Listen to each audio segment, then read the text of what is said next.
Tidak ada nukilan dalam satu riwayat pun, tidak di masa Nabi, tidak di masa para sahabat, mereka berselawat antara rakaat-rakaat tarawih itu. Ya. Jadi ada yang berkata bahwa kenapa kita dilarang berselawat? Tidak ada yang melarang berselawat. Berselawat silakan, tapi cari tempat yang lain. Allahumma salli ala Muhammad. Enggak paham ini, subhanallah. Orang enggak paham, fotonya rame aja. Itu sebenarnya saya khawatir orang yang seperti itu menghilangkan ngantuk sebenarnya. Ini tidak ada contohnya dari Rasulullah sallallahu alaihi wasallam. Apakah pernah antum terfikir bahwasanya Abu Bakar, Umar, Utsman begitu di belakang Rasulullah sallallahu alaihi wasallam? Tidak mungkinlah sekali Syekh Ibnu Hajar Al-Haytami termasuk Syekh Imam Az-Zainuddin itu bertentangan dengan perilaku para sahabat. Tidak akan bertentangan dengan apa yang disampaikan oleh Rasulullah. Tidak mungkin. Assalamualaikum warahmatullahi wabarakatuh. Alhamdulillahi rabbil alamin. Allahumma salli wa sallim ala sayyidina Muhammad wa ala alihi wa sahbihi ajma'in, amma ba'du. Saudara-saudara kaum muslimin wal muslimat di mana saja berada, semoga selalu mendapatkan perlindungan dari Allah Subhanahu wa taala. Amaliyah kita, amal-amal soleh kita, puasa kita, semoga semuanya diterima oleh Allah Subhanahu wa taala. Baik, pada kesempatan kali ini saya akan melanjutkan video yang sebelumnya, yang mana pada waktu itu saya mengkonter Ustadz Ahmad Zainuddin insyaallah Al-Banjari tentang bacaan sholawat di antara rakaat-rakaat sholat tarawih, yakni yang dimaksud setelah salam, ya, kebiasaan aswaja atau sudah mentradisi di kalangan aswaja setelah salam membaca sholawat atau zikir-zikir yang lain seperti fadlan minallahi wa ni'mah dan lain-lain. Dan sekarang saya akan menambah ibarat, menambah referensi dari kitab Al-Fatawa Al-Kubra Al-Fiqhiyah pendapat Imam Ibnu Hajar Al-Haytami.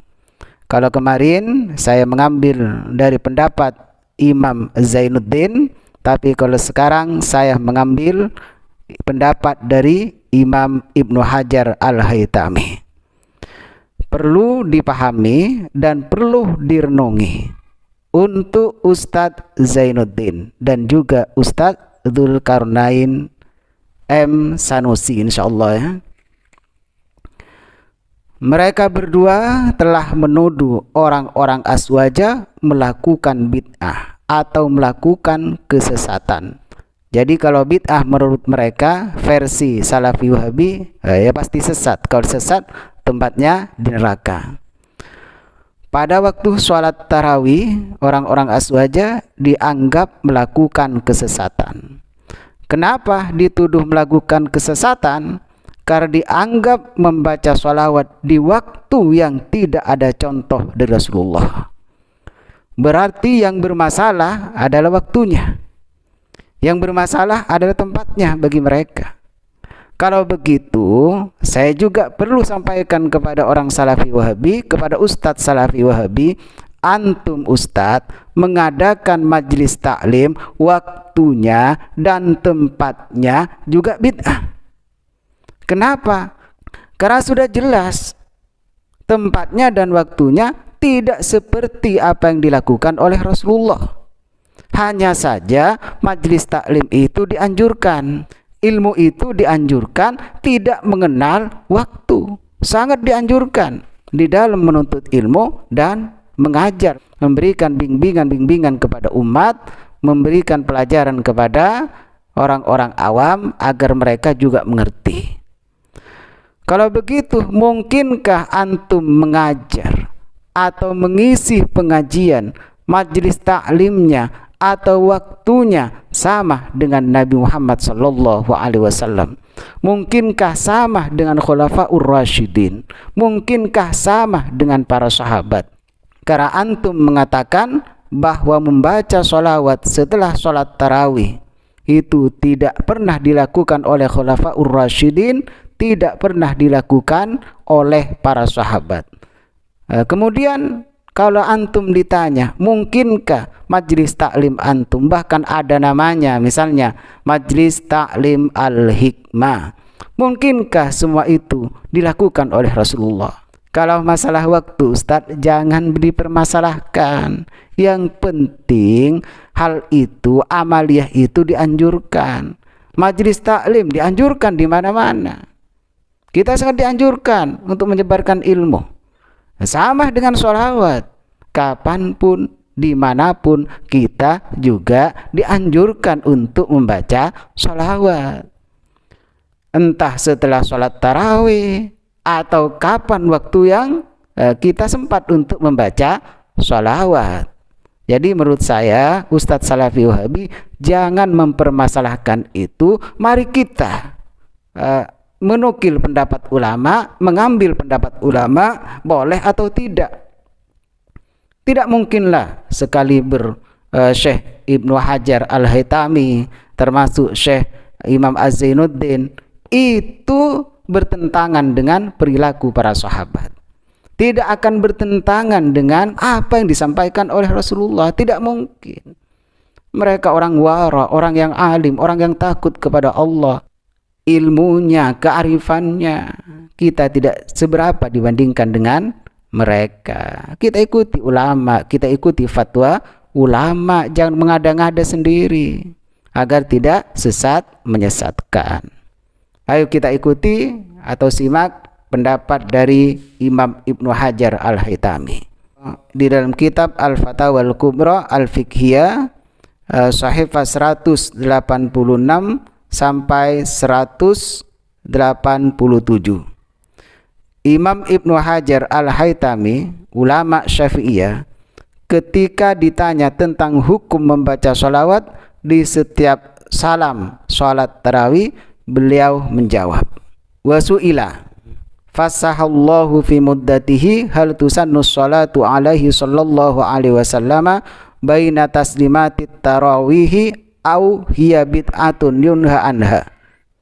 Imam Ibnu Hajar Al-Haytami, semoga Allah Subhanahu wa taala melapangkannya, ditanya, apakah sholawat kepada Nabi Muhammad sallallahu alaihi wasallam di antara salam salat tarawih disunnahkan atau bid'ah yang dilarang? Fa'ajaba, maka beliau menjawab, biqaulihi as-salatu fi hadzal mahalli bi khususihi lam nara syai'an fi sunnati wala fi kalami ashabina fahiya bid'atun yunha anha may ya'ti biha bi qasdi kauniha sunnatan fi hadzal mahalli bi khususihi duna may ya'ti biha la bi hadzal qasdi ka yaksida annaha fi kulli waqtin sunnatun min haitsul umum bal jaa fi ahaditsa ma yu'ayyidul khususa illa annahu ghairu kafin fid dalalati lidzalik. Imam Ibnu Hajar menjawab, salawat dalam keadaan ini dengan kekhususannya, artinya menentukan bacaan salawat, memastikan bacaan salawat setelah salat tarawih, tidak ada dalilnya dalam sunnah. Jadi kalau mengkhususkan, meyakini ini adalah perintah Rasulullah, ini tidak ada dalilnya.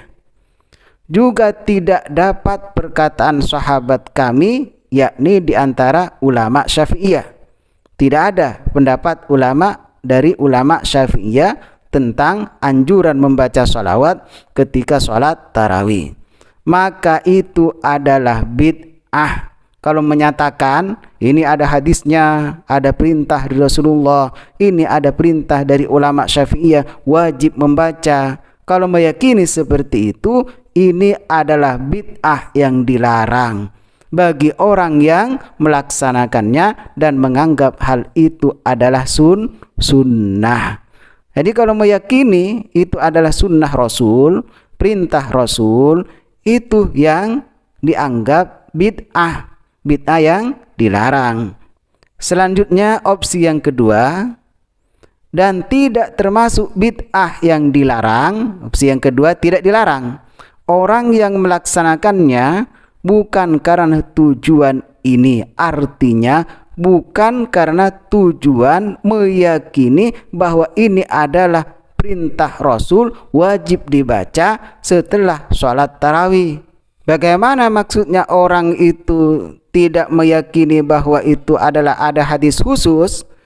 Seperti menganggap bahwa sholawat itu disunnahkan di setiap waktu dari segi keumumannya. Jadi tidak bid'ah. Kalau kita berkeyakinan bahwa sholawat selalu dianjurkan untuk kita baca, kapanpun sholawat itu boleh dibaca, apalagi setelah sholat, misalnya seperti sholat tarawih.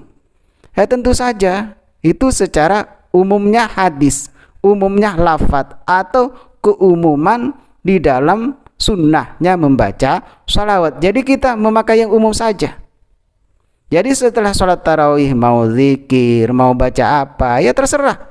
Membaca sholawat juga boleh. Tapi kita meyakini bahwa sholawat itu dianjurkan kapanpun boleh dibaca, di mana saja boleh dibaca, punya udhu atau tidak boleh dibaca, dianjurkan membaca sholawat. Jadi tidak mengkhususkan. Orang-orang aswaja sudah tahu bahwa itu memang tidak ada perintah secara langsung. Ini menurut Imam Ibnu Hajar Al-Haytami tidak jadi masalah, tidak dilarang kalau membaca sholawat dengan tujuan umum, artinya menganggap bahwa sholawat itu adalah sunnah, kapanpun boleh dibaca. Akan tetapi ada beberapa hadis yang menguatkan kekhususan salawat dengan catatan tidak menjadikannya dalil. Kemudian Imam Ibnu Hajar juga menerangkan mengenai hukum sholawat saat sholat tarawih. Wa mimma yashhadu li sholati alaihi salatu wassalam baina taslimatit tarawih annahu yusannu du'a wa qibas salami minas sholati wa qad taqarrara anna ad-da'iya yusannu lahu sholatu awwalad du'ai awsatahu wa akhirahu wa hadha mimma ajma'a alaihi ulama'u fi awwalihi wa akhirihi.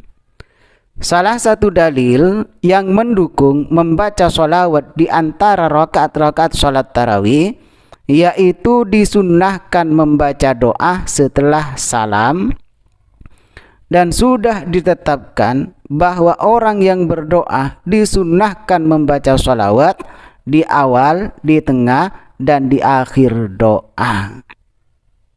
Dari ibarat di atas dapat kita pahami, dapat kita simpulkan bahwa membaca sholawat saat sholat tarawih adalah sunnah yang sesuai dengan kadar dan niatnya. Kembali kepada niatnya. Semoga Ustadz Salafi Wahabi memahami hal itu, tidak mudah menuduh amaliyah orang lain adalah bid'ah. Kalau bid'ah menurut mereka adalah sesat, kalau sesat tempatnya di neraka. Nah, karena di dalam Islam itu ada dasar dalil Al-Quran, ada hadis, ada ijma, ada qiyas. Sekian, terima kasih. Akhiran, assalamualaikum warahmatullahi wabarakatuh.